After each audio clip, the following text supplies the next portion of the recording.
name is Beautiful Black Butterfly, and I am back with another YouTube video.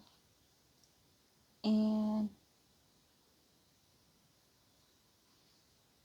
we are on day 10 of our daily bread. And today we're talking about how to stand firm.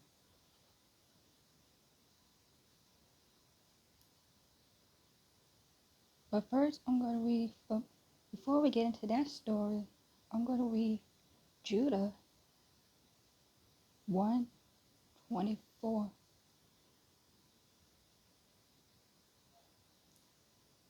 To him who is able to keep you from stumbling. That's Judah chapter 1, verse 24. Now, I'm going to get into a story about how to stand firm.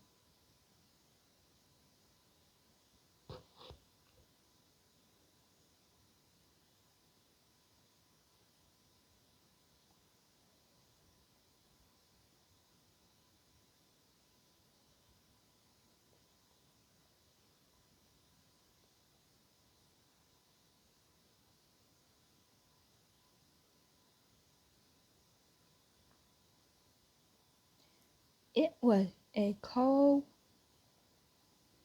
ice winter day, and my mind was focused on getting from my warm vehicle to a warm building. The next thing I knew, I was on the ground. My knees turned inward.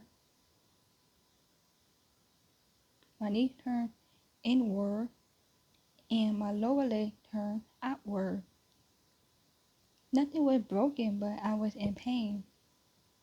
The pain would get worse as time went by, and it would be weak.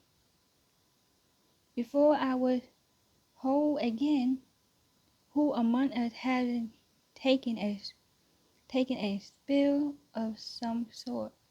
Wouldn't it be nice to have something or someone to keep us on our feet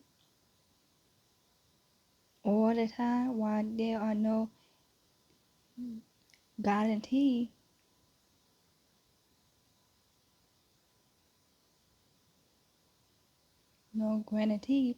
of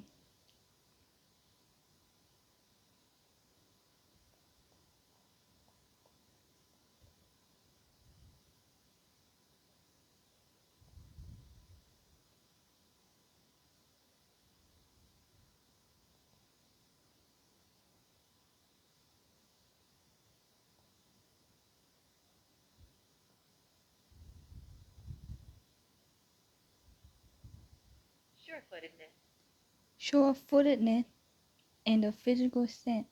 There is one who stands ready to assist us in our quest to honor Christ in this life and prepare us to stand joyfully before Him in the next.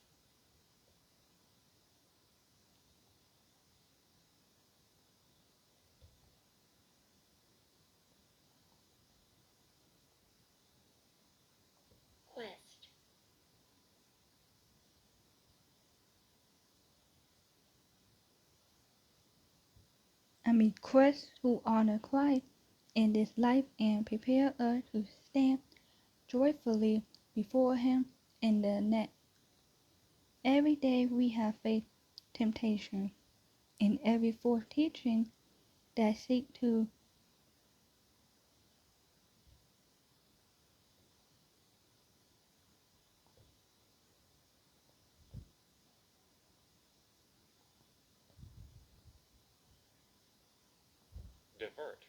divert us, confuse us, and entangle us.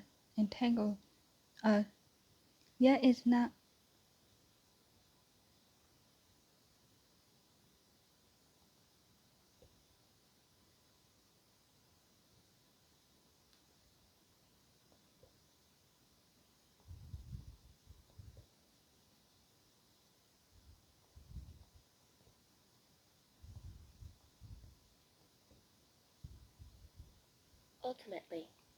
Ultimately,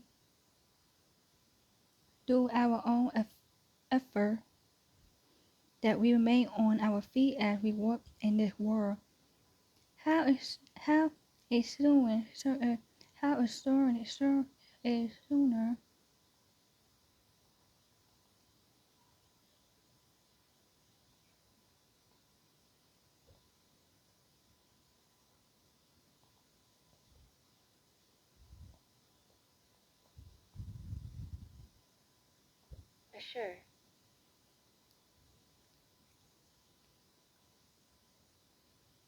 how is soaring to know that when we hold our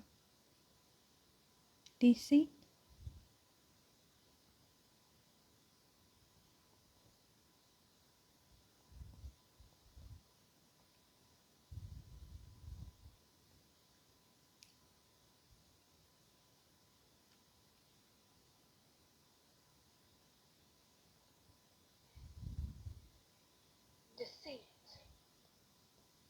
deceit to choose love over hate or to select truth over error, we experience God's power to keep us standing. Judah 124.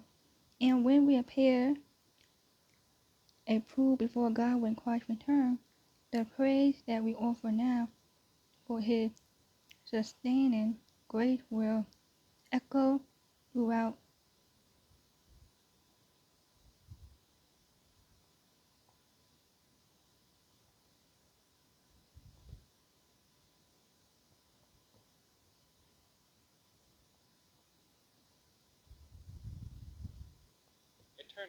eternally.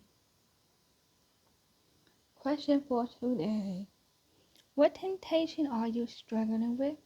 And how has God helped you to stand firm? That's the question for today. Father, thank you for your your constant care for our souls. Now I'm going to read John 6, 1 through 21. Let me get there. John 6, 1 through 21.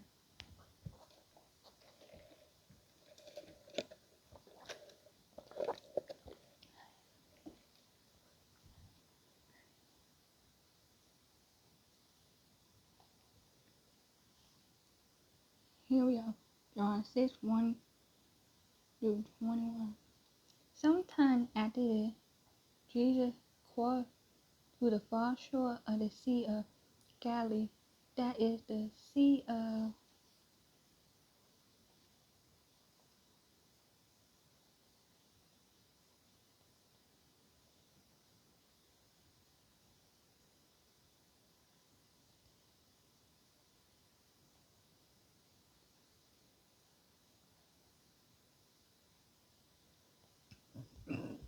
excuse me,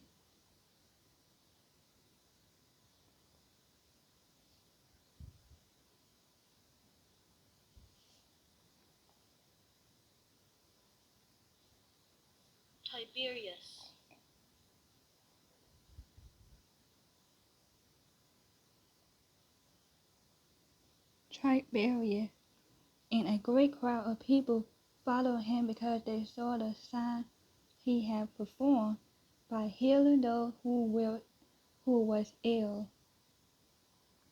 Then Jesus went up on a mountainside and sat down with his disciples.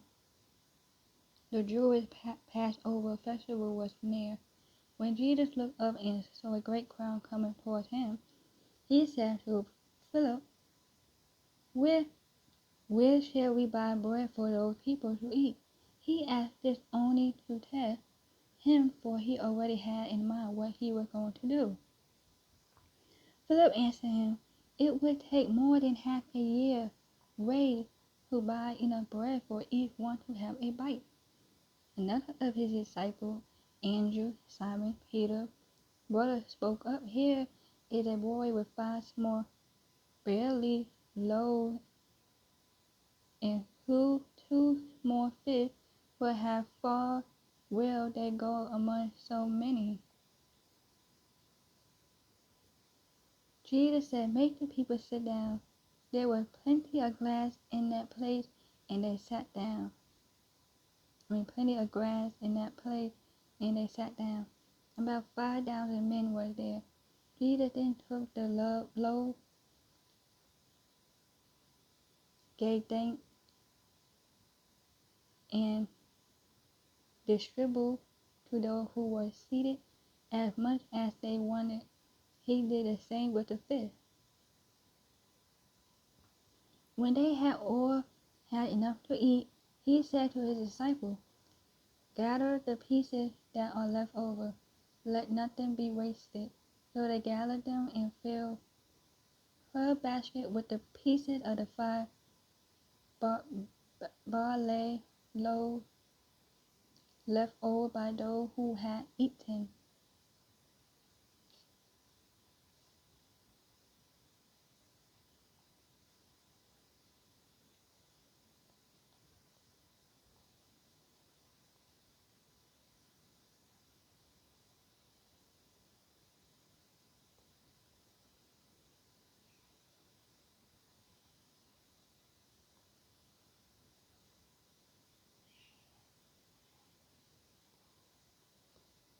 Barley.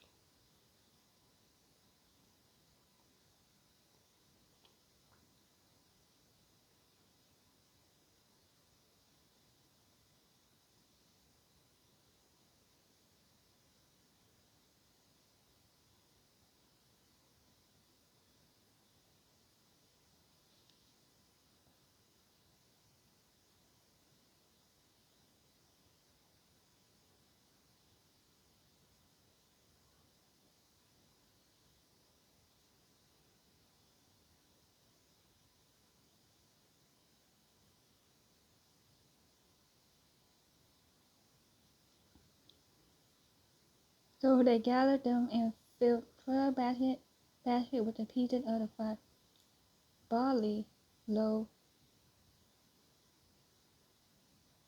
left over by those who had eaten. After the people saw the sign Jesus performed, they began to say, surely this is the prophet who is to come into the world. Jesus, knowing that they intended to come and make him king by force, withdrew again to a mountain by himself. When even came, his disciples went down to the lake, where they got into a boat and set off across the lake for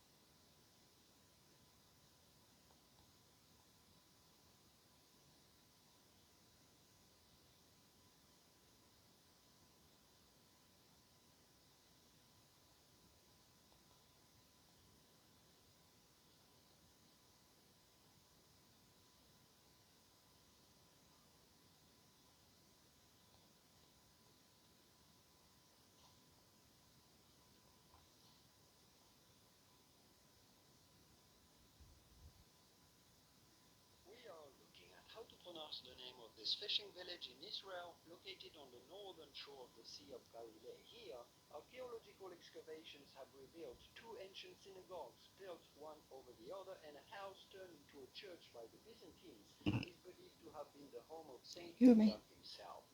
Jesus taught in the village's synagogue by healing a man here.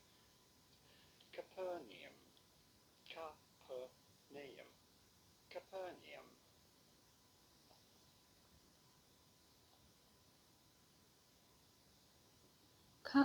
Capernaum and Capernaum. By now it was dark, and Jesus had not yet joined them. A strong wind was blowing, and the water grew rough. When they had rowed about 3 or 4 miles, they saw Jesus approaching the boat, walking on the water, and they were frightened. But he said to them, "It is I. Don't be afraid." Then they were willing to take him into the boat, and immediately the boat reached the shore where they were heading. Now that is it for today. Now I'm gonna give y'all the question one more time, which is, what temptation are you struggling with, and how have God helped you to stand firm? That's the question for today. I hope you guys have a wonderful day, evening, night, and enjoy the rest of your day. I'm kind of doing this video kind of late because I had things to do, so, and I wasn't home, so I'm doing this video kind of late. And so tomorrow, day 11, we'll be talking about I will welcoming God. That is tomorrow's lesson. So you guys have a wonderful day. Enjoy your rest of your evening or night, whatever you guys may be, or where you're watching from in this time. Hope you guys have a blessed day, and don't forget to subscribe, like, and share so my video could be all over the world, so I can help as many people as I can and save as many people as I can. And always remember, if anybody never told you, Jesus loves you and I love you. There's a difference in saying I love you and love you. Love you is more like for fun. I love you means you actually mean it, and you actually mean it, and you actually do love it. Like it comes from your heart. You saying that I love you is a strong word. So if you're gonna say the word I love you, you have to really mean it. Love you, just saying it as a friend, and you don't really mean it that much. So you guys will have a wonderful weekend, and God bless. See you later. Bye.